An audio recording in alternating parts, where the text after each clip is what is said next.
Welcome to the bookstore. Today's book summary is on the book, Unfuck Yourself.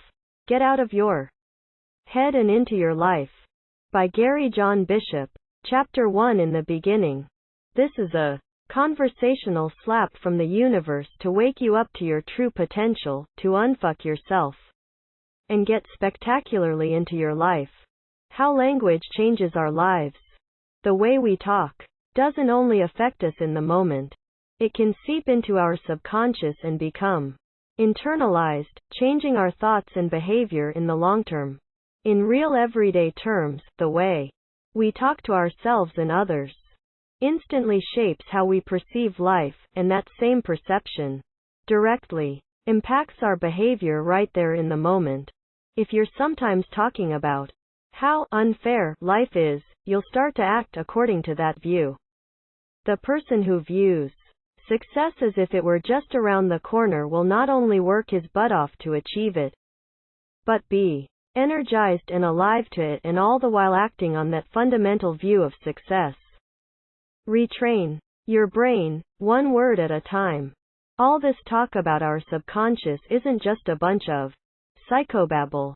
Scientists have discovered that our thoughts can actually change the physical structure of our brain. Assertive vs. narrative. How the heck does one create their own reality? Assertive self-talk is when you stake a claim for this moment of time, right here and now. When you start to talk in terms of, I am, or, I embrace, or, I accept, or, I assert, all of which are powerful and commanding uses of language rather than the narrative of, I will, or, I'm going to.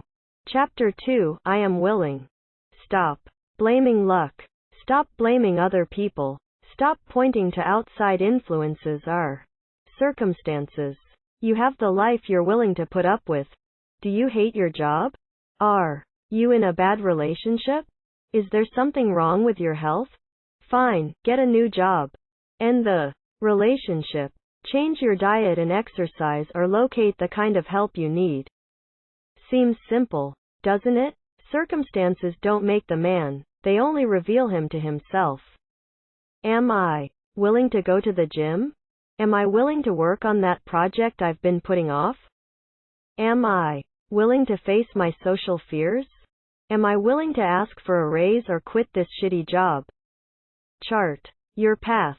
One of the beautiful things about really taking a hard look at your life and goals is that doing so forces you to re-evaluate the path that leads to them. Plant your flag. When you start to view the world through the lens of what you're willing and unwilling to pursue, rather than what it seems you want and don't want, things start to become a lot clearer. Chapter 3. I am wired to win. The truth of it is, you are winning at the life you have. The path you follow through life is the one dictated by your deepest, most inconspicuous thoughts. Your brain is constantly pushing you along that path, whether it's the one you would consciously choose to take or not. Creating a game plan. We are wired to win. You are wired to win. Define your game, embrace the challenge, and strive to understand yourself in deeper and more meaningful ways. Chapter 4. I got this. Everyone has their problems, and life isn't always perfect. It never will be. The thing is, the negative experiences we have rarely stay contained to that one issue. They spread like a toxic chemical. They seep into all aspects of our lives. If you're having financial trouble, you'll either consciously or subconsciously stress about it at dinner, which means you don't enjoy our meal. You start feeling on edge around family. Putting problems in perspective. Remember all the problems you faced, and eventually overcame. A lot of them may be very similar to what you're dealing with today. Looking to the future. In this life, you'll sometimes have to do things you don't want to, with people you don't like, and in places you don't care for. People will leave your life as quickly and easily as they come into it. You'll lose money, things will break, and your dog will die. But you'll get through it all, the good and the bad, just like you did in the past. You'll stand there like the champion you are because they're all just yet another passing scene in the movie that is your life's story. A sea of somethings. Face your problems as they come, one by one. Often the reason you can't see the solution is because you're too close to the problem. Zoom out a little, zoom out a lot, and look at the big picture. You got this. You can handle this. It's not going to kill you. Your life isn't over. You've got plenty more left in the tank. Plenty. Look at your track record. You've really got this. You'll make it work, just like you always have. Chapter 5. I embrace the uncertainty. Uncertainty is where new happens. You're an addict. You have a gnawing craving, and that craving is for prediction. Will it rain tomorrow? How will my stock perform? Who will win the Super Bowl? You're constantly looking ahead, trying to figure out what's going to happen before it actually does. A paradigm of potential. When you stick to what you're comfortable with, doing the same things you've always done, you're in effect living in the past, not moving forward. Success is never certain. It never comes without risk. When we're no longer uncertain about success, our ambition can blunt or mellow, chasing what doesn't exist. The funny thing is, no matter how much you chase certainty, you'll never really be able to hold it or retain it. Step forward and be judged. If you want to improve, be content to be thought foolish and stupid. You could change your life overnight if you simply abandon the notion that other people's opinions matter. Life goes on, opinion heavy or opinion light, embracing the uncertain. Remember, all of the successes, all of the experiences, all of the things you've always dreamed of are waiting for you in uncertainty. Once you accept this, it's not as scary as before. Opportunity hunting. When you stop searching for certainty, when you quit trying to make sense of everything, a lot of your stress will simply melt away. Life is an adventure. It's absolutely filled with opportunity. I embrace the uncertainty. This one simple statement can completely change the way you live, moment to moment to moment. The only thing that's guaranteed in life is that it's uncertain. The only thing we know is that we know nothing. Chapter 6. I am not my thoughts. I am what I do. You are not defined by what's inside your head. You are what you do. Your actions. You are not your thoughts. No matter how hard you try, you're going to have the occasional negative thought. Maybe more than occasionally. Maybe every day. Maybe hundreds of times per day. You change your life by doing, not by thinking about doing. How doing changes your thinking. Doing gets you doing what you need to do, of course. But it is, ironically, also the quickest way to change your thoughts. When you can focus your attention on the action at hand, eventually your consciousness starts to get the idea. Action greases the wheel of life. Inaction breeds doubt and fear. Action breeds confidence and courage. If you want to conquer fear, do not sit home and think about it. Go out and get busy, act on the moment and in line with what the item in front of your face demands of you. Fuck how you feel, ACT. Change your life by changing your actions. That's the only way. Chapter 7. I Am Relentless. Our biggest successes are born out of discomfort, uncertainty, and risk. It's only true if you agree. The only question is whether you agree with what you can and cannot do. An opinion only becomes true when you accept it and stop acting on your potential. Blazing the relentless trail. Relentlessness doesn't mean charging into the fray headfirst, swinging and flailing your arms every which way. It's focused, determined action. Again and again and again. You're not bashing your fist against a brick wall until it's bloody and bruised. You're using your hammer and chisel to slowly, methodically chip away piece by piece until eventually there's a hole. Chapter 8. I expect nothing and accept everything.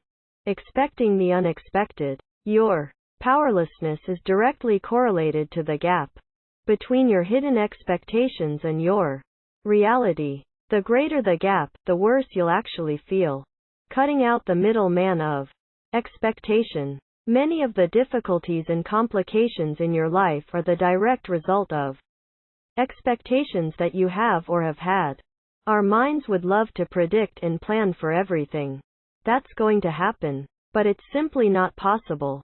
And these expectations not only have a negative effect on our emotional state, they actually leave us less powerful than we really could be. It's so much more effective to simply take things as they present themselves, to live in the moment, like there's another moment you could live in, and solve issues and items as they arise, than to constantly expect.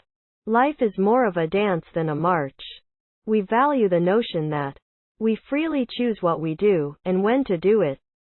We want to feel that we control our own fate and shape our own destiny. But when our minds are ruled by these automatic thought processes, do we really have free will? Many would argue that we don't. When life is appropriate, when you expect nothing, you're living in the moment. You're not worrying about the future or rejecting the past. The next time you catch yourself getting brought down by your expectations, shift things in a different direction. Instead of getting your knickers in a twist about how things didn't turn out the way you wanted or expected them to, simply accept them for what they are. In that moment you are now freed up to deal with them. Expect nothing, accept everything. When you are free from its expectations, you are in a dance with life where you can simply execute the plan and deal with what happens. If it succeeds, you can celebrate. If it fails, you can recalibrate. Chapter 9. Where next? In order to improve your internal world, you have to start by taking action in the external world. You're going to die. Future you is not going to regret a lack of achievement or the absence of any one thing in your life. The only thing you will regret is not trying, not striving, not pushing through when the going got tough. You won't regret not making $1 million, you'll regret never starting that business or quitting that lousy job. Stop buying yourself off. Successful people don't wait. They're not waiting for the right moment. They don't wait for inspiration to strike or for some cosmic event to force them to action. They get up and they do, and they try, and they fail even before they may feel ready. Stop blaming your past. People become trapped in their past, trapped in their childhood. It's one of the many reasons we tell ourselves that we can't. It's an easy way to relieve yourself of the responsibility you have for your current circumstances. 2 steps to freedom. 1. Stop doing what you're currently doing. So what will it be? Netflix or a better paying career? 2. Start taking the actions to propel you forward. If you want a new job, go out and apply for one. You are what you do, not what you say you'll do. Stopping your bad habit doesn't help unless you replace it with something else, something that actually works in your favor and is an example of the new kind of life you really want to live. It's about systematically replacing the old with the new, forging a new life for yourself, the kind of life you've always wanted. Get out of your head. I am relentless doesn't mean relentlessly thinking or watching TV. It means relentlessly doing, relentlessly taking action, pursuing your goals, acting and failing and ultimately succeeding. This isn't just about seizing the day, this is about seizing the moment, the hour, the week, the month. This is about seizing your fucking life and staking a claim for yourself as though your life depended on it. So here we come to the end of this book summary.